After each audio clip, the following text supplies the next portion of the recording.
കടക്കൽ ദേവി ക്ഷേത്രത്തിലെ വിപ്ലവഗാനത്തിന്റെ വിവാദം അടങ്ങും മുമ്പ് വീണ്ടും ക്ഷേത്രോത്സവത്തിൽ രാഷ്ട്രീയം കലർത്തിയെന്ന് പരാതി. കടക്കൽ ദേവി ക്ഷേത്രത്തിന് 10 കിലോമീറ്റർ മാത്രം അകലെ തിരുവിതാംകൂർ ദേവസ്വം ബോർഡിന് കീഴിലുള്ള കോട്ടുക്കൽ മഞ്ഞിപ്പുഴ ശ്രീ ഭഗവതി ഭദ്രകാളി ക്ഷേത്രത്തിലാണ് സംഭവം. ശനിയാഴ്ച രാത്രി ഉത്സവത്തോടനുബന്ധിച്ചുള്ള ഗാനമേളയ്ക്കിടെ RSSന്റെ ഗണഗീതങ്ങൾ പാടിയെന്നാണ് പരാതി. ക്ഷേത്ര പരിസരത്ത് RSS കൊടികൾ കെട്ടുകയും ചെയ്തിരുന്നു. നാഗർകോവിൽ നൈറ്റ് ബേർഡ്സ് എന്ന സംഘമാണ് ഗാനമേള അവതരിപ്പിച്ചത്. ആരാധനാലയങ്ങളെ രാഷ്ട്രീയ ലക്ഷ്യത്തോടെ ദുരുപയോഗം ചെയ്യരുതെന്ന ഹൈക്കോടതി നിർദ്ദേശം ചൂണ്ടിക്കാട്ടി സംഭവത്തിൽ ക്ഷേത്രോപദേശക സമിതി അംഗം അഖിൽ ശശി പരാതി നൽകി.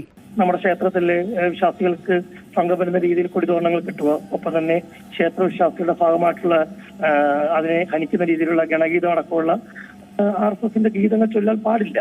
അത് സ്വാഭാവികമായും നമ്മുടെ വിശ്വാസത്തിന് എതിരാണ്, നമ്മുടെ വിശ്വാസികൾക്കുള്ള വിശ്വാസത്തിന് എതിരായ പ്രവർത്തനമാണ്. ഇത് ക്ഷേത്രത്തിന് മനഃപൂർവ്വം ക്ഷേത്ര കോമ്പൗണ്ടിനകത്ത് ഇത്തരം ഗാനങ്ങൾ പാടണം എന്ന് ക്ഷേത്രത്തിന്റെ ഇപ്പോഴത്തെ ഉപദേശക കമ്മിറ്റിയുടെ ഭാരവാഹികൾ തന്നെ പറഞ്ഞിട്ടുണ്ട്. അത് പാടിയത് ക്ഷേത്രം ഈ പരിപാടി സ്പോൺസർ ചെയ്ത ടീം പറഞ്ഞിട്ടാണെന്നാണ്. പരാതിയിൽ പ്രാഥമികാന്വേഷണം നടത്തുകയാണെന്ന് കടക്കൽ പോലീസ് വ്യക്തമാക്കി. സംഭവം അന്വേഷിച്ച് റിപ്പോർട്ട് നൽകാൻ ദേവസ്വം ബോർഡ് ദേവസ്വം അസിസ്റ്റന്റ് കമ്മീഷണറെ ചുമതലപ്പെടുത്തി. അതേസമയം പരാതി രാഷ്ട്രീയ ലക്ഷ്യത്തോടെയുള്ളതാണെന്നും പാടിയത് ദേശഭക്തി ഗാനമാണെന്നുമാണ് ക്ഷേത്രോപദേശക സമിതിയുടെ വിശദീകരണം. ഇതിപ്പോ പറയുന്നത് ക്ഷേത്രത്തില് ദേശഭക്തിഗാനം ചൊല്ലിയതിനെ പറ്റിയാണ് ഇപ്പോൾ ചർച്ച വന്നേക്കുന്നത്.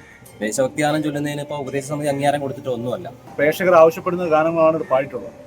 അതുപോലെ തന്നെ ഇത് നടത്തിയ ടീം ഛത്രപതി എന്നുള്ളൊരു ടീമാണ് ഇത് ഗാനമേളയോട് സ്പോൺസർ ചെയ്തിട്ടുള്ളത്.